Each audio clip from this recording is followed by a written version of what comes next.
जैसे रेल जब तक पटरी पर चलती है और चलाने वाले ड्राइवर के कंट्रोल में रहकर चलती है, तब तक वह ट्रेन व रेल गंतव्य तक पहुंचा देती है। इसी प्रकार से एरोप्लेन, जब तक एरोप्लेन पर पायलट का नियंत्रण होता है, पायलट के अनुसार वो चलता है, तब तक उड़ता हुआ हवाई जहाज बहुत अच्छा लगता है, एरोप्लेन अच्छा लगता है और बैठे हुए यात्रियों को गंतव्य तक पहुंचा देता है। लेकिन यदि वह ट्रेन पटरी से उतर जाए, उतरते एक्सीडेंट हो जाता है। एरोप्लेन पायलट के नियंत्रण से हट जावे तो दुर्घटना घट जाती है। बस और आपकी कार आदि उसके ब्रेक फेल हो जाए, संयम से बाहर चले जाए, तो वहीं पर दुर्घटना घट जाती है। इसी प्रकार से संसार में जो प्रकृति है, नेचर है, पृथ्वी, धरती माता या जल या पानी या वायु, अग्नि, ये जब तक मर्यादा में रहते हैं तब तक बहुत अच्छे लगते हैं। देखो, आप समुद्र किनारे जाते हैं, मर्यादा में पानी समुद्र का बहुत अच्छा लगता है, तालाब किनारे पानी बहुत अच्छा लगता है, नदी का शांत बहता पानी बहुत अच्छा लगता है। लेकिन जब नदी में बाढ़ आती है या समुद्र में सुनामी आती है, तूफान आता है, तो वहीं पर महाविनाश हो जाता है। धरती जब तक संतुलन में है, मर्यादा में है, तब तक वो धरती बहुत अच्छी लगती है। और वही धरती जब इनबैलेंस हो जाती है तो वहां पर भूकंप आ जाती है। हवा मंद मंद बहती बहुत अच्छी लगती है, तन मन को शीतल करती है। और वही हवा जब तूफान और प्रति आंधी बन जाती है तो अनेकों का विनाश कर देती है। वृक्ष, फल फूल जब तक अपने नेचर में होते हैं, स्वभाव में होते हैं, तो देखने बहुत सुंदर लगते हैं। फूल अच्छे लगते हैं, सुगंध आती है, फल बहुत अच्छे लगते हैं, खाने में स्वाद आता है। लेकिन वही फल और फूल यदि सड़ जाए, बिगड़ जाए, मर्यादा को छोड़ दे, तो ऐसे फूल फल कचरे में फेंक दिए जाते हैं।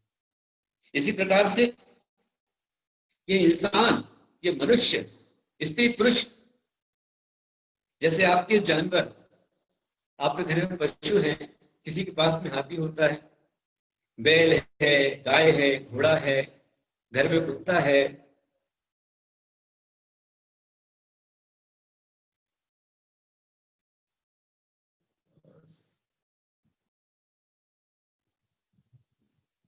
हाँ, आप लोग वहां से आवाज बढ़ा ले, यहाँ से आवाज आपको हो सकता है कम आ रही होगी। मेरा आप सभी को आशीर्वाद है, बोलो महावीर भगवान की जय। महान भगवान, हमारे तीर्थंकर भगवान किंकर से तीर्थंकर कैसे बने, नर से नारायण कैसे बने, सामान्य मानव से महामानव कैसे बने, किंकर से तीर्थंकर कैसे बने। उन्होंने इन्हीं भावनाओं को भाया। अनेक अनेक भावों में भगवान ने, तीर्थंकरों ने पंचशील का पालन किया।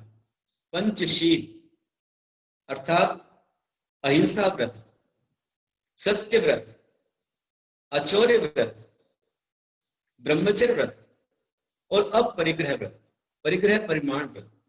जब तक गृहस्थी में रहे तो अहिंसा व्रत का पालन किया, सत्यान व्रत का पालन किया, अचौर्य व्रत का पालन किया, ब्रह्मचर्य व्रत का पालन किया और अपरिग्रह महाव्रत का पालन किया, परिग्रह प्रमाण व्रत का पालन किया।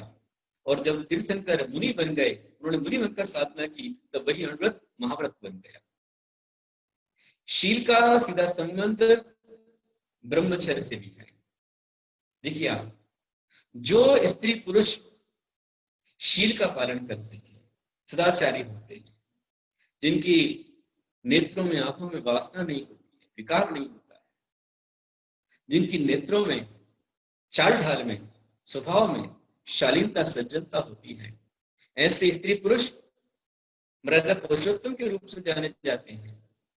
मात्र जाने नहीं जाते हैं, बल्कि देवता भी आकर के उनकी पूजा करते हैं। आज भी देखिए आप, मर्यादा पुरुषोत्तम राम और महासती सीता, वो महासती सीता जिसके ऊपर लोगों ने लांछन लगाए, अपवाद लगाए, और लोकापवाद के कारण से मर्यादा पुरुषोत्तम राम को भी अपनी सीता को जंगल में छोड़ना पड़ा जब वो गर्भवती थी। ऐसी हालात में भी वह सीता माता जंगल में रहती हुई भी अपने शील से नहीं डिगी। अपने शील का मन से, वचन से, कर्म से पालन किया। इस कारण से जिस समय प्रसंग आया और जनता के सामने मर्यादा पुरुषोत्तम राम ने कहा कि हे सीता, तुम अग्नि परीक्षा दो, तब वह महासती सीता सारी जनता के समक्ष कहती है, जिस समय अग्नि की बड़ी बड़ी लपटें उठ रही थी, बहुत विशाल अग्निकुंड बनाया गया था, जिस अग्निकुंड में लकड़ियां, अगर तगर, कपूर जल रहा था, ऐसी भयंकर ज्वालाएं उठ रही थी कि उन ज्वालाओं के पास में भी करीब करीब कम से कम 9 हाथ दूर, 9 पुरुष दूर, मतलब लगभग लगभग 100 फीट दूरी तक लोग अग्निकुंड के पास में खड़े नहीं हो पा रहे थे। और ऐसी अग्नि के पास जाती हुई सीता ने कहा, हे अग्नि, तू पावन है, तू पाक है, तू निर्धूम है, और जैसी तू निर्धूम है वैसे ही मैं भी निर्धूम हूं। मेरे अंदर किसी प्रकार कलंक नहीं है। मैं इस अग्नि परीक्षा में पंच परमेष्टि का स्मरण करती हूँ। वर्तमान के शासन नायक श्री मुनि सुरतनाथ भगवान का स्मरण करती हूँ। मैं अपने पति राम की साक्षी में, अयोध्या की साक्षी में और आकाश में खड़े देवताओं की साक्षी में मैं संकल्प करती हूँ, मैं आह्वान करती हूँ, हे अग्नि,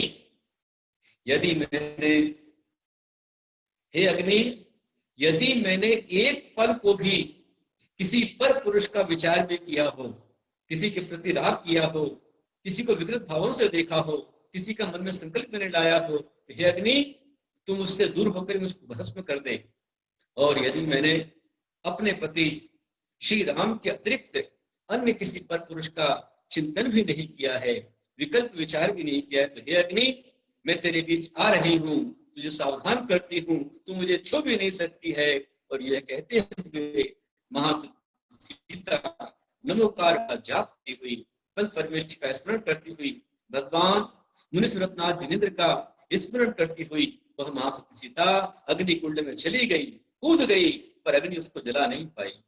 उनके शील के स्वभाव से, उनके शील की ऐसी ठंडक हुई कि जहां माता सीता अग्नि में कूदी, कूदते के साथ में ही जहां उनको छूते ही वहां पर अचानक जहां से अग्नि की लपटें उठ रही थी वहां से जल की धाराएं फूट पड़ी।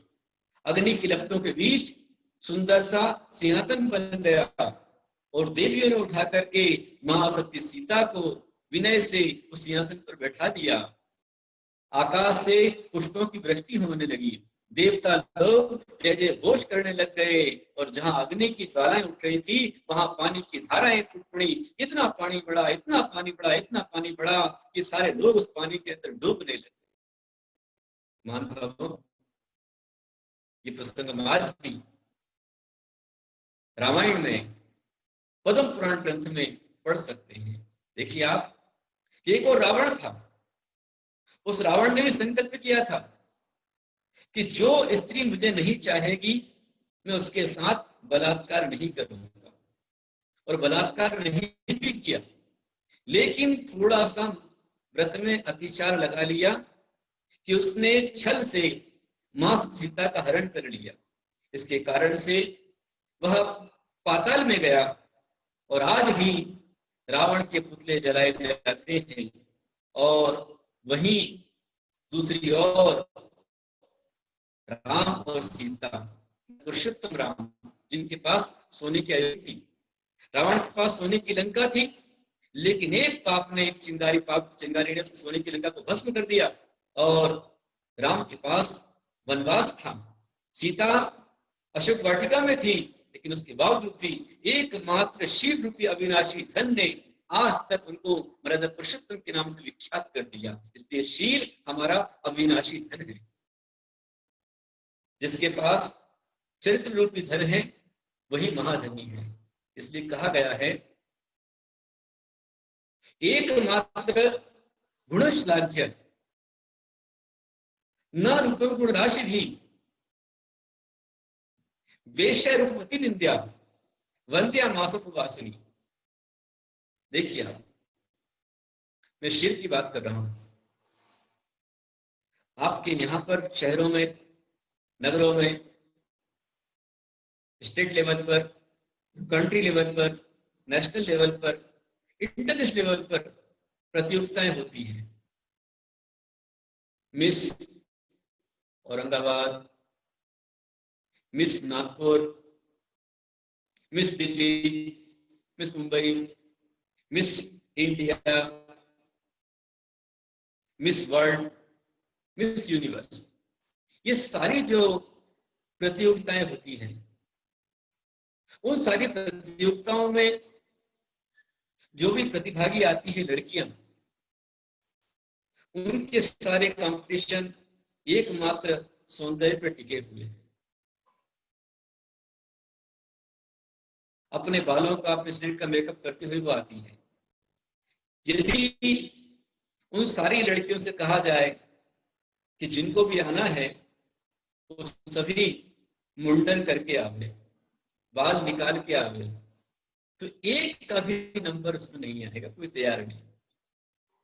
और देखिए आप लोग इतना मेकअप करते हैं, इतना मेकअप करते हैं, इतना मेकअप करते हैं, क्रीम, पाउडर, लोशन, डीओ, पीओ, न जाने क्या क्या लगाते हैं, नाना प्रकार कपड़े पहनते हैं। हर समय फैशन आपका चेंज होता रहता है। कभी ढीले पैंट पहनते हैं, बेल बॉटम पहनते हैं, कभी टाइट पैंट पहनते हैं, कभी बेल बूटे निकालते हैं, कभी जले कटे। आजकल तो लड़कियों के कपड़े इतने लगते, बेकार लगते हैं कि देखकर शर्म आती है। उन लड़कियों के कपड़े कहीं यहाँ से कटे, कहीं वहां से कटे, कहीं आगे से, कहीं नीचे से, ऊपर से, पीछे से, मतलब अंग प्रदर्शन। और इतना करने के बाद भी, इतने क्रीम पाउडर लगाने के बाद भी जब वो चलती है तो एक आध तो मन चले मुल्क देखते होंगे, भाई कोई उसकी ओर नहीं देखता, किसी की निगाह नहीं होती, क्योंकि हर अपने आप में हैंडसम, अपने अपने स्मार्ट है, कौन किसको देखता है। लेकिन मैं आपसे कहता हूँ, एक समय, उसी समय जब कोई एक नारी शील व्रत को धारण करती हुई, ब्रह्मचर्य व्रत को धारण करती हुई, शुद्धि का आर्य का पुत्र धारण करती हुई, जब वह कोई स्त्री, कोई बालिका, कोई कन्या वीरांगना बन करके केशलोंज करती है और केशों का लोचन करके, साड़ी धारण करके, जब वो शालीनता से चार हाथ जमीन देखकर आगे चलती है, जब जहां से चलती है जो उसको देखता है उसकी निगाहें उस पर ही टिकी जाती हैं और मन श्रद्धा से उनकी ओर झुक जाता है। इसलिए महानुभाव, आपके पास होगा, बहुत सारा धन होगा।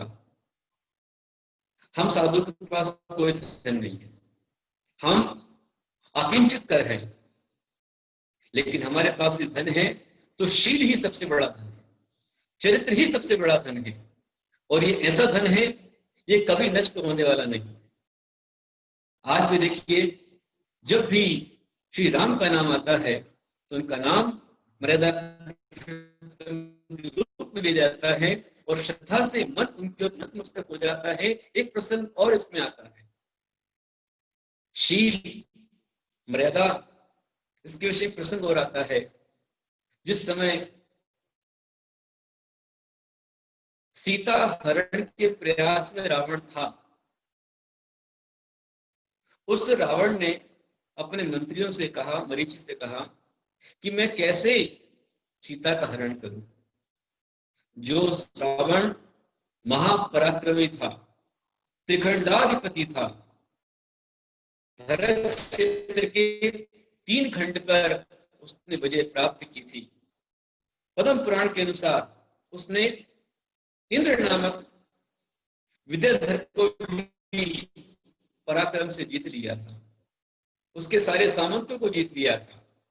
ऐसा वह पराक्रमी रावण भी जब परस्त्री की चोरी करने गया तो उसको छुप करके जाना पड़ा, और जाने के लिए पहले प्रसंग आता है, मंत्रियों से उसने कहा कि हे मंत्रियों, हे मरीचि, मुझे कोई उपाय बताओ कि मैं कैसे सीता का हरण करूं।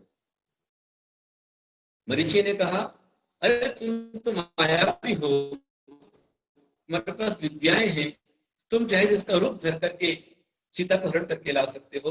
और सबसे सीधा उपाय बताता हूं कि क्यों नहीं तुम सीधे सीधे छल से राम लक्ष्मण को दूर भेज दो और स्वयं राम का रूप बना करके सीता को हरण करके ले आओ।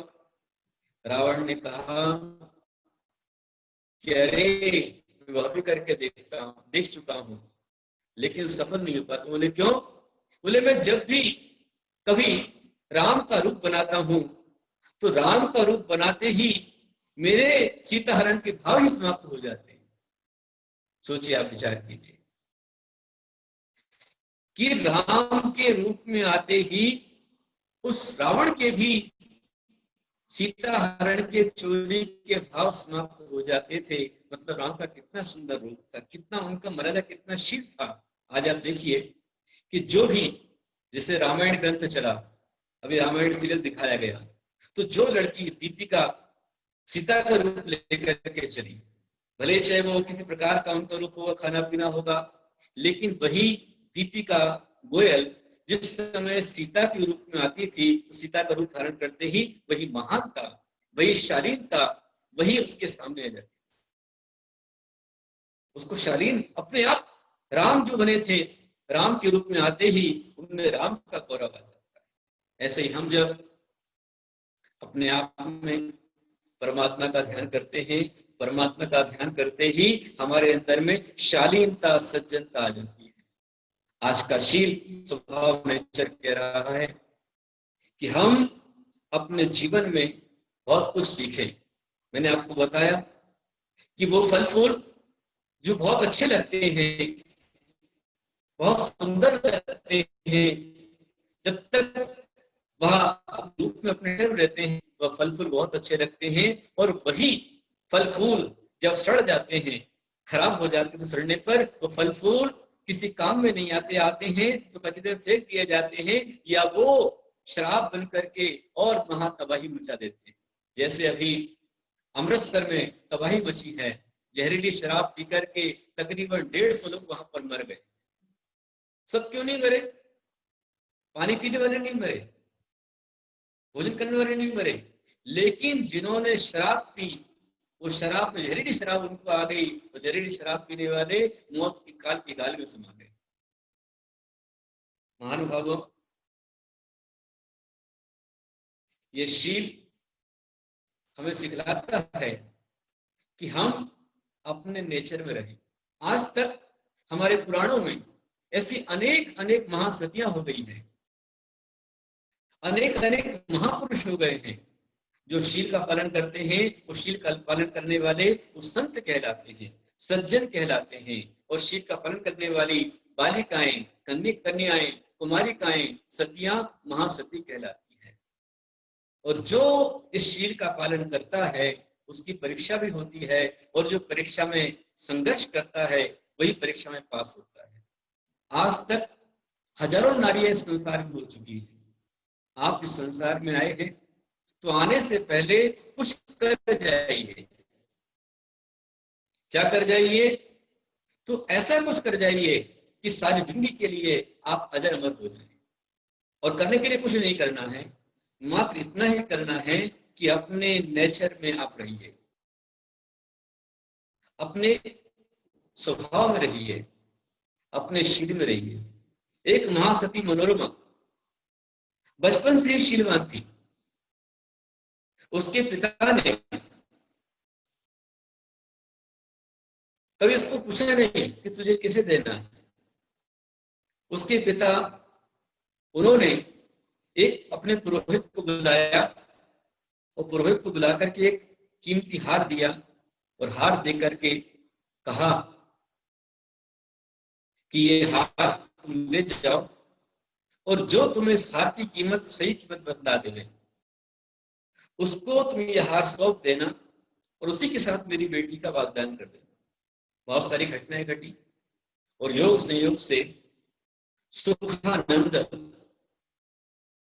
उसने हार की कीमत बताई और कीमत बताने पर पुरोहित ने वह हार उसको दे दिया और हार को देकर के सुखानंद के साथ मनोरमा का विवाह हो गया।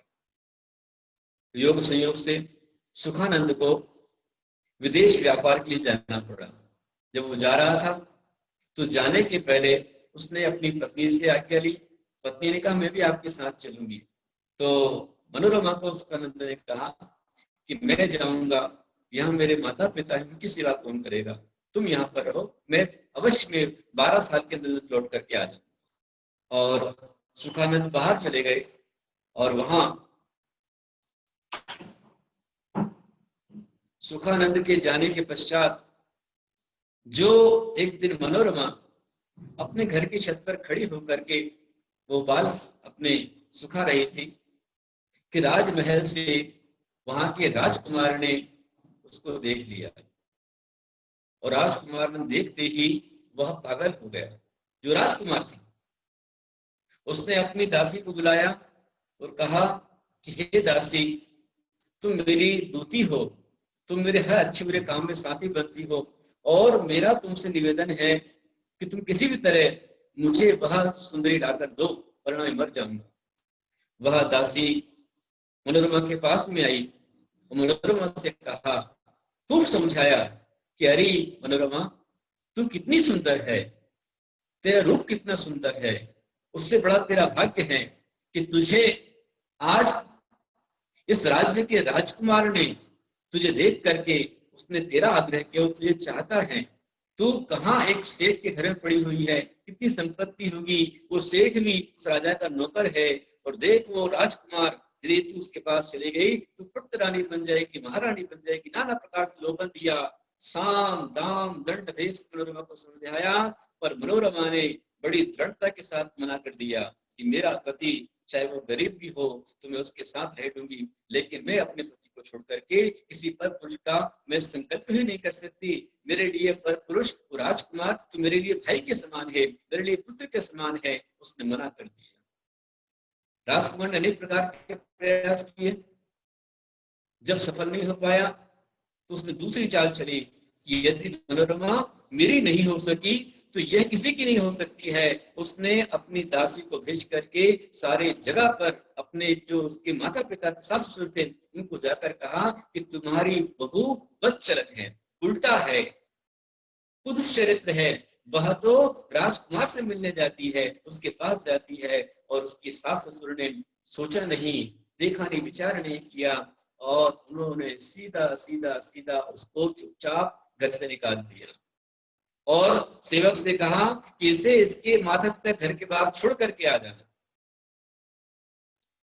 वह मनोरमा छल से, कपट से ससुराल से निकाली गई और जब अपने माता पिता के पास पहुंची तो वो माता पिता के पास नहीं पहुंच पाई, वहां भी घर के बाहर से उसको पुचकार दिया गया। बहुत कष्ट सहन किए। योग संयोग से जब जंगल में दुखी हो रही थी वहां पर और एक राजकुमार आ गया। उस राजकुमार ने सहायता के बहाने फिर दुष्कर्म करना चाहा, तब वहां पर उसने भगवान को पुकारा, पंच परमेष्टि को पुकारा कि हे प्रभु, मैं आपके ही दिए हुए पंचव्रतों का पालन कर रही हूँ, मैं जिन धर्म की सेवा करने वाली हूँ, मैंने शील व्रत लिया है, हे भगवान मेरे शील व्रत की रक्षा वरना अपने प्राण दे दूंगी। इस प्रकार से कहा। तुरंत वहां पर देव आ गए और देवों ने आकर के राजकुमार को दंडित किया। इस तरह से उसके प्राण बचे और वह अचानक योग संयोग से मामा के यहाँ चली गई। मामा उसे लेकर चले गए। मामा के यहाँ रहती थी, मामा उसके राजा थे और राजकुमारी रूप में विख्यात वहां पर हो गई। और सुखानंद 12 साल पूरे होने पर जब लौट करके आया तो देखता है कि उसकी पत्नी वहां नहीं है। उसे बहुत समझाया, उसे बहुत बुराई की मनोरमा के विषय में, मनोरमा दुष्चरित्र है, उसने इस तरह तुम्हारा नाम बदनाम किया था, सब जगह बदनाम से निकाल दिया गया। लेकिन सुखानंद ने अपनी पत्नी पर भरोसा रखा कि नहीं, मेरी मनोरमा ऐसी नहीं हो सकती, मुझे उस पर दृढ़ विश्वास है। मैं जब 12 साल विदेश में गया तो मेरे पास बहुत सारे प्रलोभन आए, अनेक स्त्रियों ने मुझे प्रलोभन दिए, मुझे मेरा शील उठना चाहा, लेकिन हम दोनों ने संकल्प किया है, मनोरमा और मैंने दोनों, हमने भगवान के समक्ष, गुरु के समक्ष नियम लिया है कि हम एक दूसरे को छोड़ करके अन्य सभी स्त्री पुरुष का त्याग करते हैं। वाह, धन्य हो पति पत्नी। मान भव, मेरा आप सबसे आह्वान है, ये हमारी भारतीय संस्कृति है। मैंने अभी कहा था कि भारत में मर्यादा का, शील का बचपन से पालन किया जाता है। हमारी भारतीय संस्कृति में बचपन जो होता है, उस बचपन को कहा जाता है विद्यार्थी आश्रम, उसे कहा जाता है ब्रह्मचर्य आश्रम। अर्थात जब तक बच्चा शादी के योग्य नहीं होता है, तब तक बालक और बालिकाओं को ब्रह्मचर्य का पालन करते हुए विद्या अध्ययन करना चाहिए, और तभी विद्या आ सकती है। आज बहुत सारी विकृतियां आ गई हैं, समय नहीं है इसलिए चर्चा में कम करूंगा। और शादी होने के पश्चात भी जिस समय वर और वधू शादी करने जाते हैं, नगर में यदि मुनिराज है, आचार्य है, आर्य का माता जी है, तो वर वधू पहले उनके पास आशीर्वाद देने जाते हैं कि हमारा मंगल परिणय मांगलिक हो, हमें आशीर्वाद दीजिए। और आचार्य भगवान भी आशीर्वाद देते हैं। शादी होने के पश्चात पुनः वे दोनों पति पत्नी जोड़े के साथ में अपने गुरु के पास जाते हैं, तो गुरु के पास जाकर फिर आशीर्वाद मांगते हैं। तो हमारे दिगंबर जैनाचार्य गुरु दोनों दंपति पति पत्नी को फिर शील का नियम देते हैं। ये संस्कृति रही है। आप देख लीजिए, मेरे पास कोई भी, जब भी कोई नव दंपति आते हैं, नव वर वधू आते हैं, नया जोड़ा आता है, चाहे वो किसी भी देश में हो रहा हूं, मैं हमेशा उन दोनों को एक साथ श्रीफल देता हूं और श्रीफल देकर के नियम देता हूं कि अब संकल्प करो, तुमने आज से गृहस्थ आश्रम प्रवेश किया है। गृहस्थ आश्रम अर्थात गृहस्थी में रह करके आत्मा के लिए श्रम करना। अब तुम आज से ब्रह्मचर्य अणुव्रत का पालन करो, स्वदार संतोष व्रत का पालन करो। हम मेरी भावना पढ़ते, उसमें आता है कि परधन वनिता पर्ण लुभाऊं संतोषामृत प्रिया। परधन और वनिता, जैसे भी आप सुलभकरण भावना प्रवचन सुन रहे हैं, इसी प्रकार से मैं मेरी भावना प्रवचन करता हूँ। तो इस समय रहा और आप लोग की रुचि बनी रही तो आपको मेरी भावना पर भी प्रवचन सुनने मिलेगा। आज 16 करण में चल रहे हैं शील व्रतेश्वर अतिचा।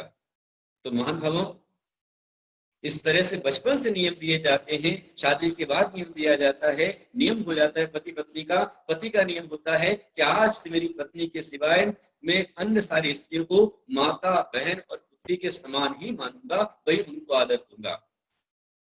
और इसी प्रकार से संसार की सारी स्त्रियां पुरुष के लिए माता, बहन और पुत्री के समान हो जाती हैं, और स्त्री के संसार के पुरुष पिता, भाई और पुत्र के समान हो जाते हैं। ऐसा ही नियम मनोरमा और सुखानंद ने शादी के साथ में लिया था। इसलिए आज परीक्षा हो रही थी, मनोरमा चली गई, सुखानंद अपनी पत्नी को ढूंढने के लिए नगर नगर डगर डगर शहर शहर भटकता रहा, घर छोड़ दिया, पागल जैसा हो गया। और बड़ी मुश्किल से उसे बहुत प्रयत्नों के बाद, यदि आपको पूरी कथा सुननी है, पढ़नी है, तो हमारे संगस्त आर्य आस्था श्री माता जी ने वह सुंदर सी पुस्तक लिखी है, इसका नाम है मनोरमा। आप उसे पढ़ सकती हैं, बहुत अच्छी कथा है। आखिर जाकर के वह जब सुखानंद अपनी पत्नी को मिलता है और बड़ी मुश्किल सुखानंद अपनी पत्नी को लेकर अपने घर पहुंचता है, तो वह मनोरमा संकल्प कर लेती है कि जब तक मेरे शील पर लगा हुआ कलंक नहीं मिटेगा, तब तक मेरे पति का भी त्याग है, मेरे आहार पानी का भी त्याग है। उसने ससुराल में आकर के पति के लिए ससुराल तो आ गई, पर ससुराल में आने के बाद भी उसने अपने पति का भी त्याग कर दिया, आहार पानी का त्याग कर दिया। आहार पानी का त्याग करते ही उस नगर के देवताओं ने नगर के चारों दरवाजे बंद कर दिए। जो चारों महाद्वार थे, चारों द्वार क्लित हो गए, बंद हो गए। बहुत प्रयास किए राजा ने, बहुत तंत्र मंत्र यंत्र का प्रयोग किया, बड़े बड़े हाथियों को ला करके, हाथियों को धक्के दे करके द्वार खुलवाए, लेकिन द्वार नहीं खुले। 7-8 दिनों में अंदर का रसद समाप्त होने लग गया, खाने पाने की रस होने लगी, जनता त्राही त्राही कर पड़ी। तब उस राजा को स्वप्न आता है कि तुम्हारे राज्य में कोई शीलवती स्त्री है, वह शीलवती स्त्री ही इस द्वार खोल सकती है। कौन खोल सकती है? तो जो स्त्री सूत का धागा बना करके, सूत के धागे की रस्सी बना करके और चलनी में कुएं से पानी निकाल कर लाएगी और चलनी से लाए हुए पानी को अपने पैर के अंगूठे से वह द्वार पर छिड़केगी, तो उसके द्वार के स्पर्श से ही, उसके पैर के अंगूठे स्पर्श से ही वह महाद्वार खुल सकते हैं। अब उस राज्य की सारी स्त्रियों को बुलाया गया और हर एक स्त्री ने अपने अपने प्रयास किए, लेकिन कोई सफल नहीं हो पाई। आखिरी में मनोरमा को बुलाया, मनोरमा नहीं आई। फिर स्वयं राजा, उस नगर का राजा, जो जहां ससुराल थी, उस नगर का राजा मनोरमा को बुलाने गया। मनोरमा आई और आकर के उसने पंच परमेश्वर जी का स्मरण करते हुए सूत का धागा बना करके, रस्सी बना करके उसने चलनी, छाननी जिसको बोलते हैं, जिस छन्नी के अंदर पूरे छेद ही छेद होते हैं, क्या आप में से ऐसा कोई है कि छन्नी से कुएं से पानी निकाल ले? या सूत इतना कच्चा होता है कि हाथ लगाते टूट जाता है, वो सूत की रस्सी बना करके उससे बाल्टी से पानी निकाल ले? नहीं निकल सकता है। लेकिन महासती मनोरमा ने सूत की रस्सी को छन्नी के अंदर बांधा और उस छन्नी को कुएं के अंदर छोड़ा और वो छन्नी कुएं के अंदर गई और उस छन्नी के अंदर में पानी पूरा भर करके आया। सारी जनता देख रही है। उस पानी को लेकर के महासती मनोरमा ने अपने पैर पर छिड़क करके पैर को दरवाजे की ओर लगाया। उसकी पैर का स्पर्श किया हुआ पानी दरवाजे को लगा और जैसे ही पैर का स्पर्श हुआ, स्पर्श होते ही पूरब, दक्षिण, पश्चिम 3 दिशाओं के द्वार खुल गए और सारे संसार में शील की वजह हुई सारी जनता ने, उसके ससुराल के, उसके सास ससुर ने, उसके माता पिता ने, राजा ने, उस सारी प्रजा ने आकर क्षमा मांगी और कहा, धन्य है तू महासती कि तेरे कारण हमारा राजकाज गौरव बढ़ा है। मैंने घोषणा की थी जो दरवाजा खुला दे खोल देगा उसे आधा राज्य दिया जाएगा, इसलिए मैं आज मनोरमा को आधा राज्य देता हूँ। और अपने शिव के कारण से मनोरमा उस देश की महारानी बन गई। उसका पति सुखानंद राजा बन गया। एक शील ने सारे संसार में उसकी पूजा करा दी और राजकुमार का मुंह काला करके गद्दे पर बिठा करके जूते की माला पहना करके राजा ने उसको देश निकाला दे दिया। जिसने कुशील का कुवृत्ति दिखलाई, विकृति दिखलाई, वो राजकुमार होकर भी दद्दर का भिखारी बन गया और जो सामान्य गृहस्थ, सामान्य सेठ था, वो शिव के कारण से उस देश का राजकुमार और राजा बन गया। महान भाव, समय अपना हो गया है। आप सही महानुभाव बहुत मनोयोग से प्रवचन सुन रहे हैं, तो देखिए मैंने आपसे कहा था अविनाशी धन, अर्थात शील ही हमारा अविनाशी धन है। जो शील है, जिसके पास शील है तो रंक भी राजा बन सकता है और जिसके पास शील नहीं है वो राजा भी रंक बन सकता है। जैसे कंस, रावण आदि इनके उदाहरण है। इसलिए आप सब भी शील का पालन करें और शील का पालन करते हुए अपने देश का, अपने परिवार, समाज का गौरव बढ़ाएं। मैं सबसे आह्वान करता हूँ, यदि नियम लिया है तो आप सारे जो भी स्त्री पुरुष हैं वो संकल्प कर ले गए कि सदा संतुष्ट व्रत का पालन करें।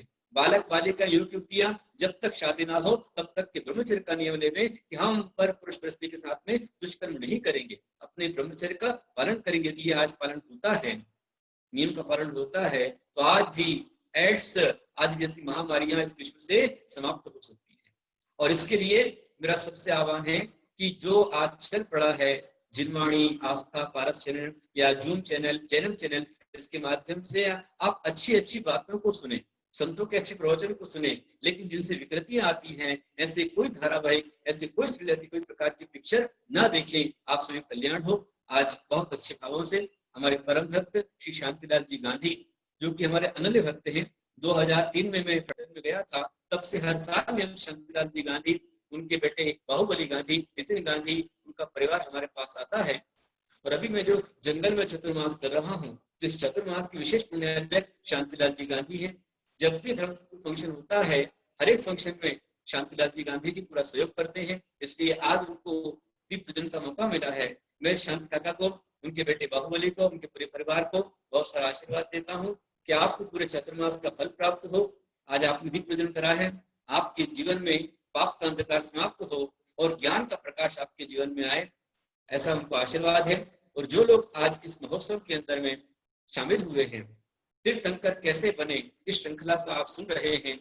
अभी आज तीसरा दिन आपने प्राप्त किया, आज आपने इसको सुना। जो भी आज इसमें शामिल हुए हैं उन सभी के लिए मेरा बहुत सारा आशीर्वाद। आप सबका मंगल हो, आप सब कल्याण हो, और ध्यान रखें, फिर सुन ले। 9 तारीख एक ऐसी तारीख आ रही है, 9 तारीख को आप सभी को ध्यान देना है। 9 अगस्त को एक ऐसा महान विधान होने वाला है जिसका नाम है चंदन षष्ठी विधान। 9 अगस्त चंदन षष्ठी व्रत आ रहा है, सर्वरोग के निवारण का विधान होने वाला है, विशेष कथा उसकी आती है। तो आप सभी उस व्रत में अवश्य शामिल हो।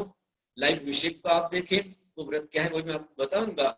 हमारा कल का शीर्षक है ज्ञान ही प्रकाश है। Knowledge is the supreme light, knowledge is the supreme light, इस विषय पर कल का प्रवचन रहेगा। नाणम प्रयासो, ज्ञान ही अविनाशी प्रकाश है, उस पर विशेष प्रवचन में आपको कल दूंगा। आपसे इसका लाभ ले लें। बहुत मनोयोग से आप सुना। आप सभी के लिए मेरा बहुत सारा आशीर्वाद, पूरे देश से, पूरे भारत से, कहीं दिल्ली, मुंबई, कलकत्ता, बीड, फलटन, पुणे, नागपुर, इंदौर, भोपाल, गेवराई, अड़ूर, जामखेड़, औरंगाबाद, और सभी जगह से अनेकों लोग जन्म चरण के माध्यम से इसमें शामिल हुए हैं। मैं आशीर्वाद देता हूँ सबको। मैं भारतीय महासभा को बहुत सारा आशीर्वाद देता हूँ। दिल्ली से, नोएडा से, हरियाणा, सब तरफ से लोग सुन रहे हैं, सभी को मेरा आशीर्वाद। मैं पारस लोहाड़े जी को बहुत आशीर्वाद देता हूँ, जिन्होंने बहुत अच्छा उपयोग घर घर में जिन वाणी को पहुंचाने का प्रयास किया है। पारस भैया को आशीर्वाद। हमारे नितिन जी नखाते बहुत संचालन कर रहे हैं, उनको मेरा आशीर्वाद। उन्होंने आज का दीप प्रज्वलन किया, उनको मेरा आशीर्वाद। और जो सभी सुन रहे हैं उनको मेरा आशीर्वाद। जो अभी तक विनर बन चुके हैं उनको मेरा आशीर्वाद। और जो विनर आज बनने वाले हैं, अभी यहाँ पर लकी ड्रा होगा, कौन विनर बनते उसका चयन होगा, उस सभी के लिए मेरा एडवांस में आशीर्वाद। बोलो अहिंसा में सनातन जैन धर्म की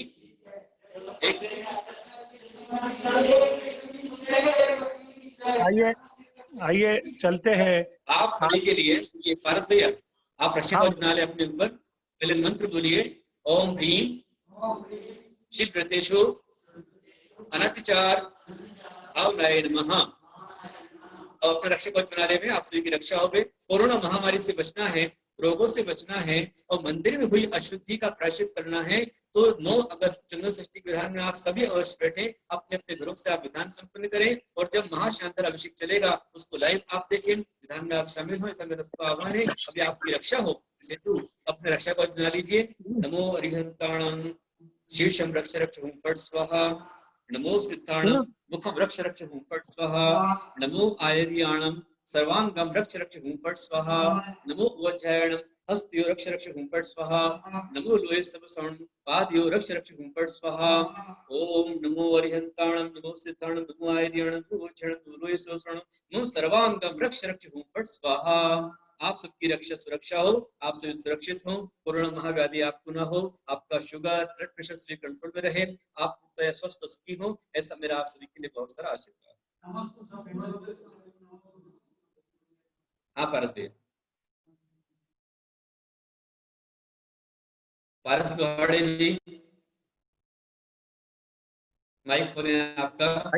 आइए चलते हैं आज की प्रश्न मंचमाला के विजेताओं की ओर। हम सबसे पहले, एक मिनट अंदर डाल दो सब। हम सबसे पहले कितने लोगों ने किया है? क्या बताइए पहले। 33 लोगों के सही जवाब थे, जिसमें सबसे पहले आज हम निकालेंगे 5वें नंबर का विजेता का नाम। निकालो निकालो, एक चिट्ठी निकालो। पहला जवाब है 16 नंबर। 16 नंबर मैंने सभी के नाम ड्रॉप बॉक्स में डाल दिए हैं। दूसरा जवाब है 18 नंबर। तीसरा जवाब है 17 नंबर। अच्छे से मिक्स कर बेटा। तीसरे क्रमांक का पुरस्कार मिला है 17 नंबर को। 5वें क्रमांक का पुरस्कार मिला है 16 नंबर को। चौथे क्रमांक का पुरस्कार मिला है 18 नंबर को। तो चौथे चिट्ठी निकली, यानी पहले दूसरे क्रमांक का पुरस्कार मिला है 5 नंबर को। और लास्ट यानी पहले पुरस्कार आज की विजेता है 31 नंबर। 31 नंबर, इन सभी के नाम मैं आपको 1 मिनट में दे रहा हूं। इस तरह प्रतिदिन प्रश्न मंच माला आयोजित की जाती है, जिसके 5 लोगों को पुरस्कार पेटीएम के माध्यम से भेजे जाते हैं। पहला पुरस्कार 201 रुपए का कैश प्राइज दिया जाता है, दूसरा 101 रुपए का, तीसरा भी 101 रुपए का, चौथा और पांचवा सांत्वना पुरस्कार 51 रुपए का दिया जाता है। आज के 5वें क्रमांक के विजेता थे श्रेनिक जैन नागपुर। इसके बाद में चौथे क्रमांक के विजेता थे सरोज जी जैन दिल्ली। तीसरे क्रमांक के विजेता थे कल्पना जी टिप्टे नागपुर। दूसरे क्रमांक के विजेता थे उर्मिला जी शीतल जी पाटनी कचनेर। और आज के हमारे मुख्य विजेता 1 नंबर के विजेता है सो विद्या जी हेमंत जी मेहता फल्टन। सभी का बहुत बहुत धन्यवाद। सभी के लिए जो 5 लोग जीतते हैं उनको बहुत सारा आशीर्वाद। हमारे विद्या जी हेमंत जी मेहता फल्टन से जब भी हम लोग कहीं विहार करते, हर एक विहार में आप शामिल होते हैं।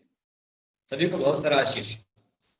और श्रेणिक जैन नागपुर से हमारे मुनिषी विनय गुप्ता जी के पूर्वाश्रम के बेटे हैं, और कचनेर चित्तौड़ बाबा है, उनके पास से चिट निकली है। तो जो भी आज के विनर है 5 के लिए हमारा बहुत सारा आशीर्वाद।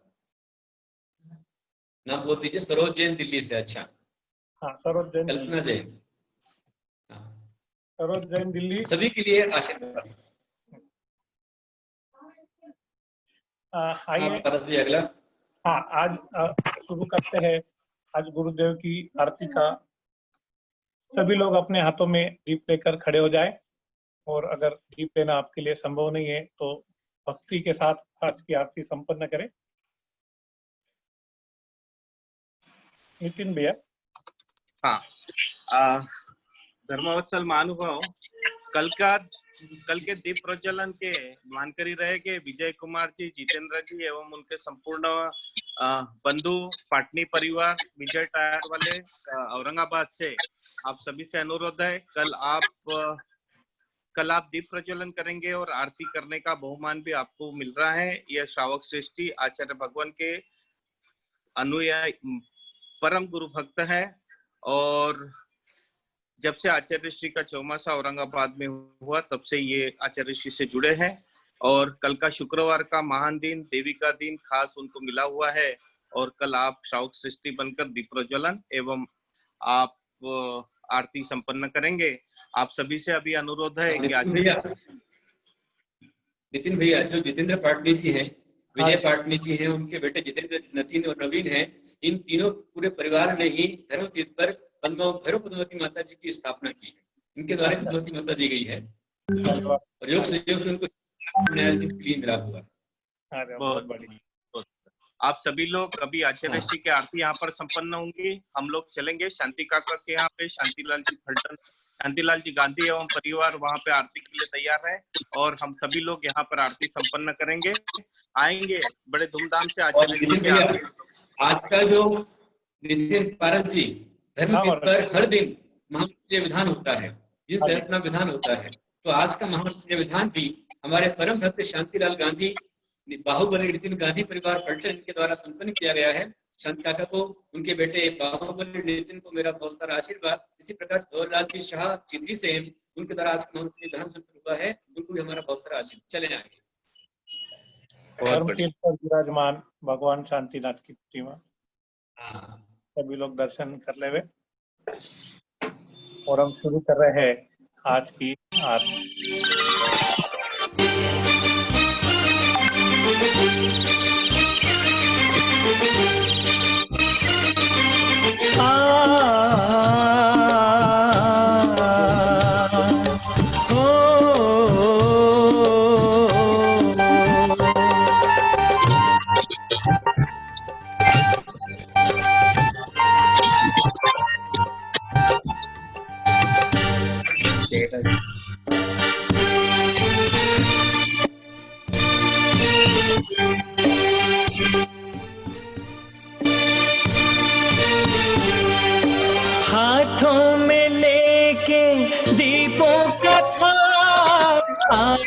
गुरुवर मैं तेरे द्वार करें हम आरतियाँ, गुप्ती गुरुवर तेरी करें हम आरतियाँ, गुप्ती गुरुवर तेरी। हाथों में लेके दीपों का थाल आया गुरुवर मैं तेरे द्वार करें हम आरतियाँ, गुप्ती गुरुवर तेरी मनहारी मूर्तियाँ, गुप्ती गुरुवर तेरी।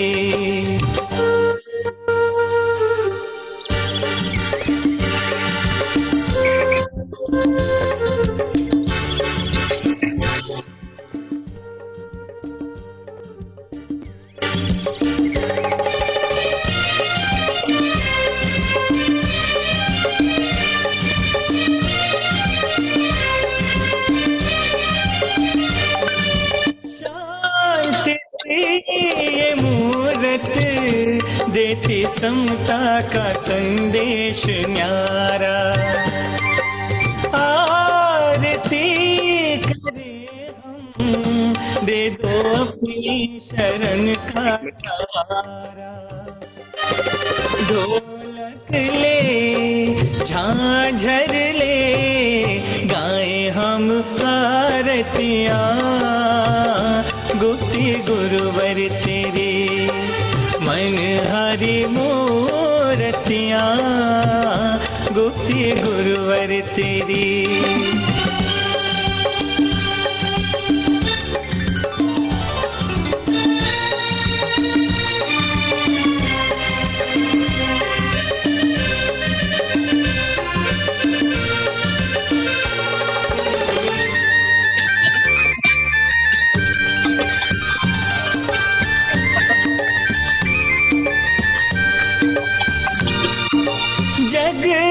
जगमगाते दीपक कंचन थाली में लाए सजा कर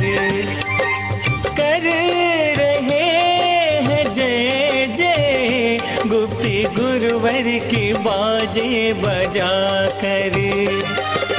रत्नों के दीपक ले गाएं हम आरतियाँ, गुप्ती गुरुवर तेरी मनहारी मूर्तियाँ, गुप्ती गुरुवर तेरी।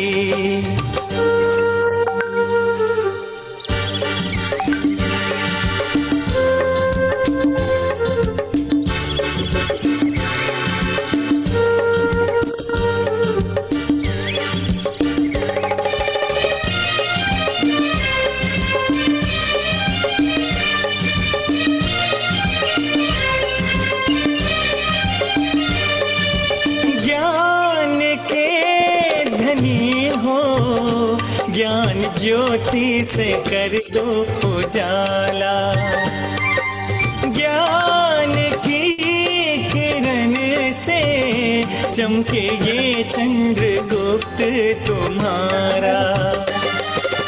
राजवरों शिवपुर का गाएं हम आरतियाँ, गुप्ती गुरुवर तेरी मनहारी मूर्तियाँ, गुप्ती गुरुवर तेरी मनहारी मूर्तियाँ, गुप्ती गुरुवर तेरी।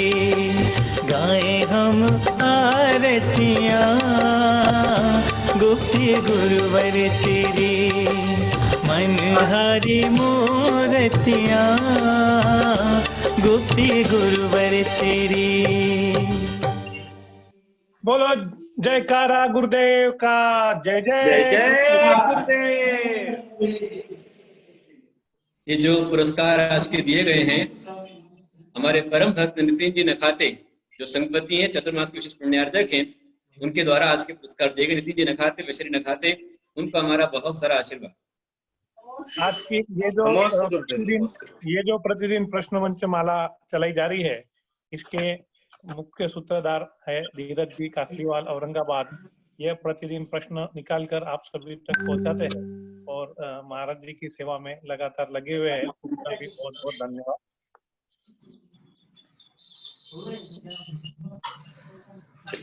सभी को आचार्य श्री के पावन चरणों में त्रिवार नमोस्तु नमोस्तु। पारस भैया सभी के माइक खोल दो एक बार, सभी नमोस्तु कर लेते।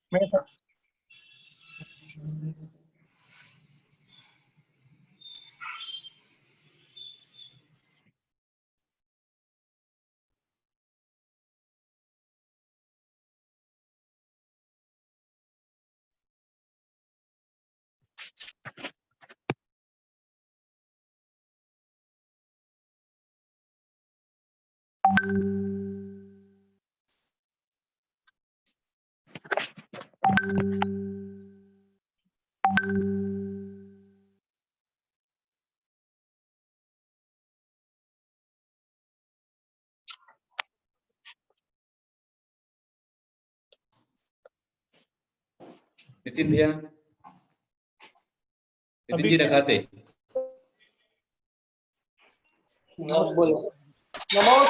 नमोस्तु महाराज जी, नमोस्तु महाराज जी, नमोस्तु। वंदा में माता जी, वंदा में माता जी। नमोस्तु गुरुदेव, नमोस्तु नमोस्तु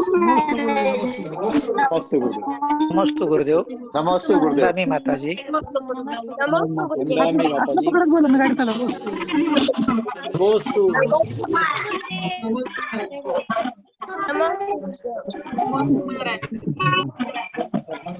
नमोस्तु गुरुदेव, नमस्ते गुरुदेव, नमस्ते गुरुदेव, नमस्ते वंदा में माता जी, वंदा में। It's time to brush now. नमोस्तु महाराज जी, नमी माता जी, आई नमोस्तु।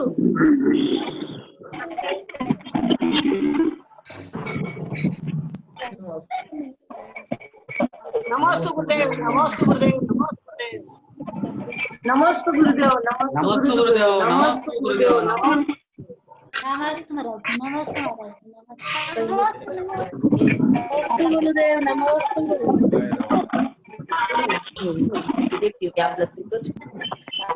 नमोस्तु गुरुदेव, नमोस्तु गुरुदेव, नमोस्तु नमोस्तु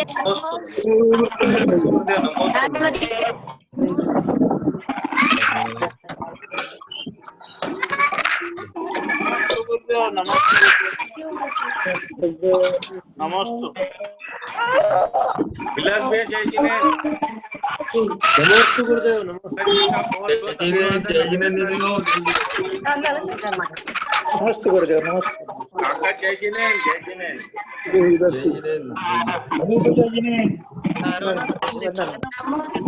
नमोस्तु गुरुदेव, नमोस्तु।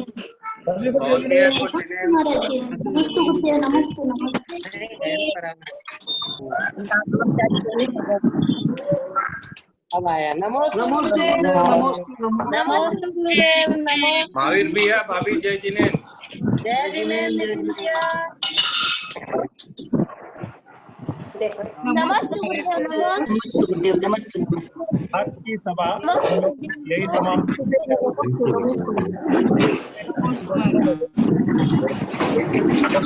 नमस्ते। जयकारा गुरुदेव का। जय जय